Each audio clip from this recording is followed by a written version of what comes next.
Patriots trade out of the top 5? Greeny, I would be shocked, but not really. Kind of shocked. Because listen, here's the thing. They need a quarterback. But if you're the head coach, Gerard Mayo, you're looking around your team and saying, we still need to upgrade this roster. Like, we bring a quarterback in here, we still don't have the tools that we need to get to a playoff. So I would be shocked, but not really. Does that answer the question? Well, I don't know. Like, get me to the draft already. The bottom line of it is this. Look, you're picking third also. Yeah. So it may be that you identify 2 quarterbacks you love and you only like the rest of them, and so you move your way out. So do you take a quarterback just because you need one? That's the question mark. No, that's the worst. Let me go to the Vikings next. Kmart, would you be shocked if the Vikings trade into the top 5? No, I'm not shocked at all. You know why? Because I know they've been trying to do that. They've been on the phone trying to actively move up. Here's the thing. It's not a done deal. I think in a perfect world, the Vikings would start Thursday with that top 5 pick already in hand. They would have that spot, but it's not guaranteed yet.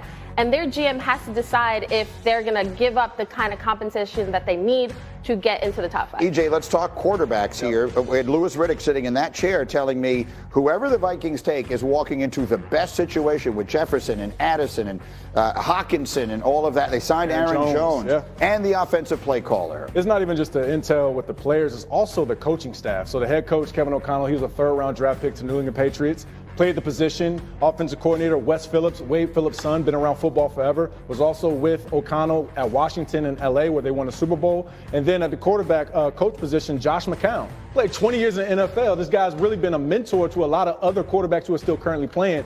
From my own experience, I wish I had a Josh McCown that could also be in that quarterback room with me to go over 3rd down, go over protection, go over red zone, all those different types of things, because it hits a little different when it's your teammate who's an OG, an older guy, versus just your quarterback coach or an offensive coordinator. So we'll see who it is that winds up in Minnesota if indeed they're able to get that done. Then finally, back to you, Kmart. Would you be shocked if J.J. McCarthy winds up drafted in the top 5? Greeny, I would not be shocked. You know why? Because forget talent for a second. Your value is based on your market. And right now, a lot of teams need a quarterback. But if you look at J.J. McCarthy, and you might think, okay, is he the best quarterback in this draft? Maybe not. But he has the athleticism, the arm velocity. He's a winner. He can throw that ball into tight windows if need be. And so the only thing we haven't seen is, can he be the guy for 17 games?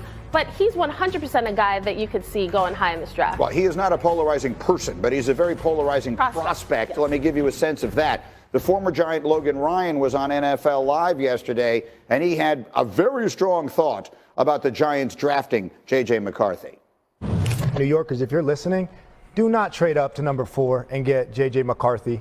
Don't do it. I just don't think that the 4th best quarterback in this draft, whoever you have as that is, I don't think they're better than what Daniel Jones was coming out of college. The problem with Daniel Jones has been his ability to stay healthy. Okay, so if you don't like that, take one of the best pass catchers available, give that future quarterback a EJ, you were nodding along as he was talking. Why? I agree. Well, one, because why give him a Daniel Jones so fast? I mean, if you give him some more pieces, you give him wide receiver, and ultimately, if he can stay healthy, Daniel Jones, look, there's a reason why they paid him $100 million+. He played good enough, obviously, to continue to be the quarterback there. So I think Logan makes a great point. And again, Logan was on that team, so he knows it better than anyone else. D-Wood, here's the scenario. The 6th pick in the draft comes up. The Giants have the option of taking J.J. McCarthy or Malik Neighbors, the receiver from LSU. Why are you getting up? What are you doing? Hand that card right in. Hand that card right in. Malik Neighbors. Absolutely. Easy. That's an easy one. You're running the card up. Yeah, running the card up. Why is that? Because when we talk about the New York Football Giants, we've been talking about it for years now.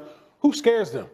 They have no guys that defensive coordinators got a game plan against. That's the thing that they need. Yes, you can come back in the 2nd round and get your quarterback.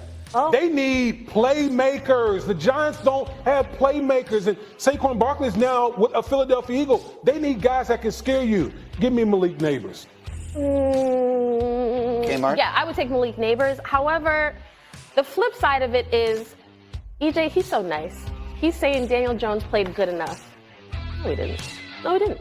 And honestly, the injury thing is a big deal. You don't know if you're going to have Daniel Jones for 17 games. Yes, they have Drew Lock there, so they have another option as well at quarterback. But the Giants, they can get out of if they could get out of Daniel Jones's contract today, they would do it. So Daniel Jones is not the foreseeable future in New York. The player I have been saying all along, I love for the Giants if they could figure out how to make it happen, is Drake May.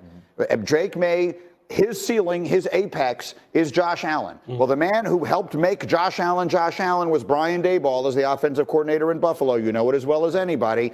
And he's the head coach with the Giants. If you need Drake May to sit for a year, you've got the quarterback for him to sit behind in Daniel Jones, who you have to pay this year. It is, for me, it feels like a really, really good marriage. Why are you looking at me like that? Well, because I think this is the danger zone of the draft. When a team that needs a quarterback, now you sit there and you're like, we can make this guy work. Like, I could see it.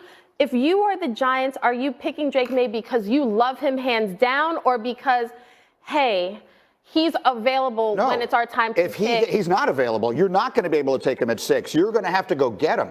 But do you They love him. I mean, there are people who love him. Go Malik Neighbors. Show me tape. Okay, Yeah, well, but I'll show hit me the Drake May. tape. Yeah. We got a Drake May tape. Right. Show me Drake. But Tim Hasselbeck will sit here and he will fight you to the death, I got you. saying that guy's the best prospect of all the quarterbacks in this draft. Show us Drake May. Yeah, well, Drake May has these intangibles where you can't coach it. And a lot of it is arm angles. You see that from Patrick Mahomes. You see that from other quarterbacks in the NFL. But the biggest thing is the size that I love. 6'4", 235 pounds. And right here, we call this a Q9, where you're going to roll to your left, a full sprint out. And watch, again, the arm angle. He's throwing this ball off his right foot, contorting again to his left. The tight end's not even out of his break. He's throwing him open and just going to bring him down the stem. This is such an accurate football. He puts it low and away. And when you're throwing down into the red zone, if it's the beginning portion of the red zone, you got to put it low so that receiver can go down and make the catch. Right here, Nate Wiggins, one of the top corners also in this year's draft. Man-to-man against Tez Walker. Drake cheats his drop, gets this ball out fast enough because there's a safety and a too high to come off the edge and then try to blow up his receiver. Perfectly thrown football right here. Coverage recognition and also all right, all-out blitz. There's no safety in the middle of the field. I'm not going to overthink this thing. Be decisive and take off and run. 6'4", 235, at least 4'6", 4'5" speed. Look like a young EJ back in the day, taking off and ripping off a huge gashing run there for his offense. And this is the stuff that's not on the stat sheet, all right? You talk about guts, the will. 4th and 4 situation, last game at his home stadium. You got a free runner by Duke's defense, strong enough to still stand in the pocket. This is where the Josh Allen stuff can come up. Yes. Being able to stand up and get this ball off, but not just get it off, accurately throw this football to where J.J. Jones can catch it and continue to run and get a first down. So those are some of the intangibles that Drake May will bring a team, but I still don't think the Giants is the spot for him. Well, fair enough. But if I do, that's my point. They're not just taking a quarterback because they desperately need, or because they're desperate for one. They're taking one because maybe Brian Daboll could turn him into Josh Allen. I mean, that's what you'd be going. You don't see it? This is what I mean. But, I don't. But I don't see it. Why not? Well, I still think you got a young quarterback in Daniel Jones. If he's healthy, you can't tell me that he can't win for this team. If he's healthy. Well, hold on. Let me put this. Let me put this very plain easy. for the conversation. Daniel Jones. Oh, child. Okay, that's fine. Oh. That's over. Done. That's done. Like, I understand where Greeny's coming from right here, because we always talk about these prospects, these quarterbacks. It's more about where they go. Right. And who can develop them than anything. Brian Daboll, sit behind Daniel Jones for a year. Daniel Jones is not their guy. Well, that's what I'm saying. But they are financially tied to him for another year. I'm saying they have a chance to get the guy that they want. Right. No, I hear you. But to say, oh, this guy could be Josh Allen, like, I think that is a bit extreme. Well, look, I mean, you got to go for it. I mean, there are people who think Drake May has superstar potential in the right circumstance. Yeah. Maybe that's the right circumstance. And if Daniel Jones has a great year, that's a wonderful problem to have. All right.